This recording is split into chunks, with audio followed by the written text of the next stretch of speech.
윤석열 탈당, 탄핵의 강은 여전히 흐르고 있다.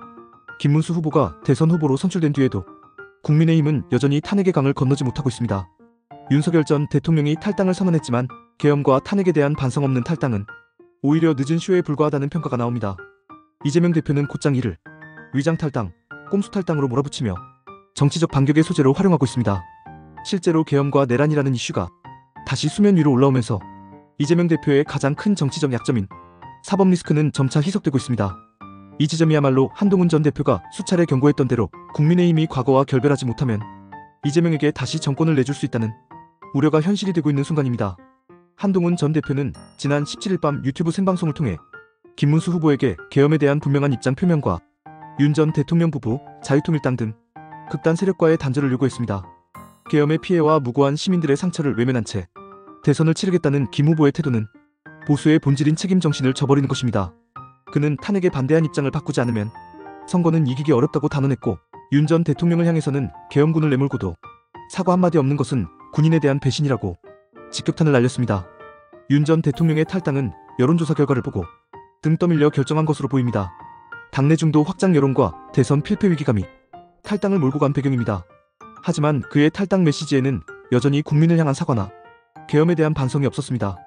심지어 김문수 후보에게 힘을 모아달라고 요청했지만 정작 자신이 이끌던 계엄 쿠데타의 책임에 대해서는 이런 방구도 없었습니다. 차라리 아무 말 없이 떠났다면 오히려 김 후보에게 부담을 덜어주는 일이 되었을 것입니다. 이재명 대표가 이를 놓칠 리 없습니다. 그는 탈당 직후 정치적 전술, 국민의힘이 윤을 제명했어야 한다고 맹공을 퍼부으며 정면 승부를 선언했습니다. 이런 상황에서 국민의힘이 해야 할 일은 분명합니다. 윤석열 전 대통령과의 관계를 단호히 정리하고 계엄과 탄핵에 대한 진솔한 사과와 반성을 통해 탄핵의 강을 완전히 건너야 합니다. 한동훈 전 대표는 이 점을 정확히 짚었습니다. 탄핵 반대와 계엄 옹호에 앞장섰던 사람들을 일선에서 빠지게 해야 한다며 그런 분들이 사무총장, 원내대표 자리를 지키고 있는 한 외연 확장은 없다고 말했습니다. 그의 발언은 당의 생존 전략이자 상식적인 국민을 향한 메시지입니다. 김문수 후보는 이제 결단해야 합니다. 과거를 끌어안은 채 대선을 치를 수 없습니다. 한동훈 전 대표의 제안, 즉 계엄에 대한 명확한 사과, 윤석열 전 대통령 및 극단 세력과의 선긋기를 반드시 수용해야 합니다. 그것이 보수의 재건이고 대선 승리의 출발점입니다. 시간이 많지 않습니다. 더 이상 눈치만 보며 좌고우면할 여유가 없습니다. 이재명 대표는 전과 오범의 중범죄 피고인입니다.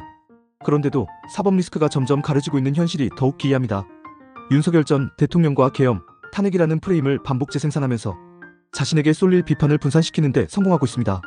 국민의힘이 내부 정리에 실패하고 과거와 결별하지 못한 틈을 파고든 정치 공세입니다. 반성 없는 계엄이 살아있는 한 이재명 대표의 전략은 계속해서 먹히게 되어 있습니다. 대한민국이 또다시 법치를 훼손하고 공권력을 사유화하려는 자에게 대통령직을 내어줘선 안됩니다. 국민의힘은 지금이라도 늦지 않았습니다. 윤 전 대통령과의 선을 분명히 긋고 계엄과 탄핵에 대한 입장을 명확히 하며 극단주의 세력과의 관계를 정리해야 합니다. 김문수 후보는 정치적 생존을 넘어 당과 국가의 미래를 위한 결단을 내려야 합니다. 한동훈 전 대표가 말했듯이 위험하고 무능한 이재명 세상을 막기 위한 최소한의 조건이자 국민의힘이 다시 시작할 수 있는 유일한 길입니다.